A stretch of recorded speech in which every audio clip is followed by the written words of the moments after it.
ಮುಂಗಾರು ಅಧಿವೇಶನಕ್ಕೆ ಈಗಾಗಲೇ ಮುಹೂರ್ತ ಫಿಕ್ಸ್ ಆಗಿದ್ದು ಆಗಸ್ಟ್ 11ರಿಂದ ಮಳೆಗಾಲದ ಅಧಿವೇಶನ ಆರಂಭವಾಗಲಿದೆ.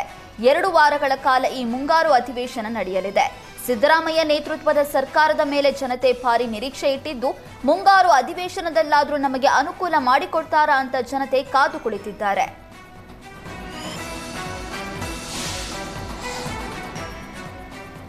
ಬಿಡದಿಯ ಕೇತಕಾನಹಳ್ಳಿ ಬಳಿ ಸರ್ಕಾರಿ ಜಮೀನು ಒತ್ತುವರಿ ಆರೋಪದ ಹಿನ್ನೆಲೆ ಕೇಂದ್ರ ಸಚಿವ ಎಚ್.ಡಿ. ಕುಮಾರಸ್ವಾಮಿಗೆ ಬಿಗ್ ರಿಲೀಫ್ ಸಿಕ್ಕಿದೆ.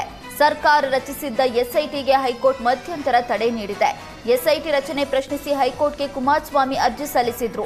ಅಧಿಸೂಚನೆ ಇಲ್ಲದೆ ಎಸ್ಐಟಿ ರಚನೆ ಕಾನೂನು ಬಾಹಿರ ಅಂತ ವಾದ ಮಂಡಿಸಿದ್ರು. ಎಸ್ಐಟಿ ಕ್ರಮಗಳನ್ನು ಅನುಚಿತ ಅಂತ ಘೋಷಿಸುವುದಕ್ಕೆ ಕುಮಾರಸ್ವಾಮಿ ಮನವಿ ಮಾಡಿದ್ರು. ಎಚ್ಡಿಕೆ ಪರ ಹಿರಿಯ ವಕೀಲ ಉದಯ್ ಹೊಳ್ಳ, ಎವಿ ನಿಶಾಂತ್ ವಾದ ಮಂಡಿಸಿದ್ರು. ಇಂದು ಮಧ್ಯಂತರ ತಡೆ ನೀಡಿ ನ್ಯಾಯಮೂರ್ತಿ ಇಎಸ್ ಇಂದಿರೇಶ್ ಆದೇಶ ಹೊರಡಿಸಿದ್ದಾರೆ. ಗೃಹಲಕ್ಷ್ಮಿ ಹಣ ಬಿಡುಗಡೆ ವಿಳಂಬ ವಿಚಾರದ ಬಗ್ಗೆ ವಿಧಾನಸೌಧದಲ್ಲಿ ಸಚಿವ ಲಕ್ಷ್ಮೀ ಹೆಬ್ಬಾಳ್ಕರ್ ಹೇಳಿಕೆ ನೀಡಿದ್ದು, ಏಪ್ರಿಲ್ ದೂರು ಕ್ಲಿಯರ್ ಆಗಿದೆ. ಮೇ ಜೂನ್ದು ಹಣ ಬಿಡುಗಡೆ ಮಾಡಬೇಕು. ನಮ್ಮ ಇಲಾಖೆಯಿಂದ ನೇರವಾಗಿ ಹಣ ಹೋಗ್ತಾ ಇತ್ತು. 1-2 ವಾರ ತಡ ಆಗಿದೆ. ಗೃಹಲಕ್ಷ್ಮಿ ಹಣ ಬಿಡುಗಡೆ ಆಗುತ್ತೆ ಎಂದಿದ್ದಾರೆ. ಸಿಎಂ ಸಿದ್ದರಾಮಯ್ಯ ಅವರಿಗೆ ಕಾಳಜಿ ಇದೆ. ಕೇಂದ್ರ ಸರ್ಕಾರದ ಸುತ್ತೋಲೆ ಪ್ರಕಾರ ZPTPಯಿಂದ ಹಣ ಖರ್ಚು ಮಾಡಬೇಕು. ಯಾವ ಪರಿಷ್ಕೃತ ಇಲ್ಲ ಅಂತ ಪ್ರತಿ ತಿಂಗಳು 15,000 ನೋಂದಣಿ ಮಾಡಿಕೊಳ್ತಾ ಇದ್ದಾರೆ. ಸದ್ಯಕ್ಕೆ ಯಾವುದೇ ಪರಿಷ್ಕರಣೆ ಇಲ್ಲ ಅಂತ ಹೇಳಿದ್ದಾರೆ. ಮುಂಗಾರು ಅಧಿವೇಶನಕ್ಕೆ ಈಗಾಗಲೇ ಮುಹೂರ್ತ ಫಿಕ್ಸ್ ಆಗಿದ್ದು, ಆಗಸ್ಟ್ 11ರಿಂದ ಮಳೆಗಾಲದ ಅಧಿವೇಶನ ಆರಂಭವಾಗಲಿದೆ. 2 ವಾರಗಳ ಕಾಲ ಈ ಮುಂಗಾರು ಅಧಿವೇಶನ ನಡೆಯಲಿದೆ. ಸಿದ್ದರಾಮಯ್ಯ ನೇತೃತ್ವದ ಸರ್ಕಾರದ ಮೇಲೆ ಜನತೆ ಭಾರಿ ನಿರೀಕ್ಷೆ ಇಟ್ಟಿದ್ದು, ಮುಂಗಾರು ಅಧಿವೇಶನದಲ್ಲಾದರೂ ನಮಗೆ ಅನುಕೂಲ ಮಾಡಿಕೊಡ್ತಾರಾ ಅಂತ ಜನತೆ ಕಾದು ಕುಳಿತಿದ್ದಾರೆ.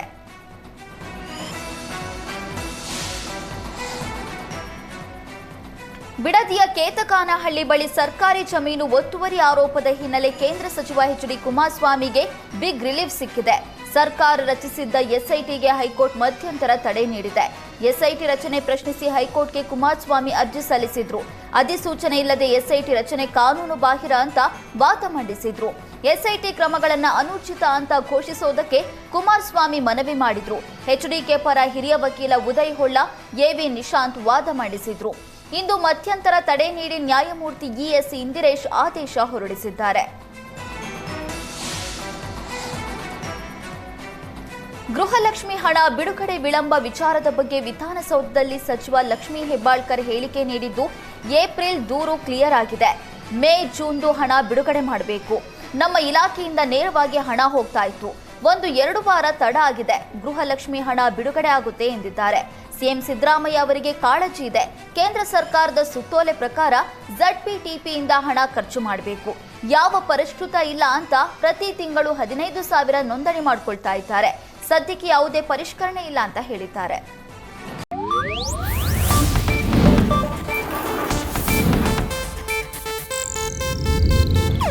ಇದು ಏಷ್ಯಾನೆಟ್ ನ್ಯೂಸ್ ನೆಟ್ವರ್ಕ್ ಪ್ರಸ್ತುತಿ.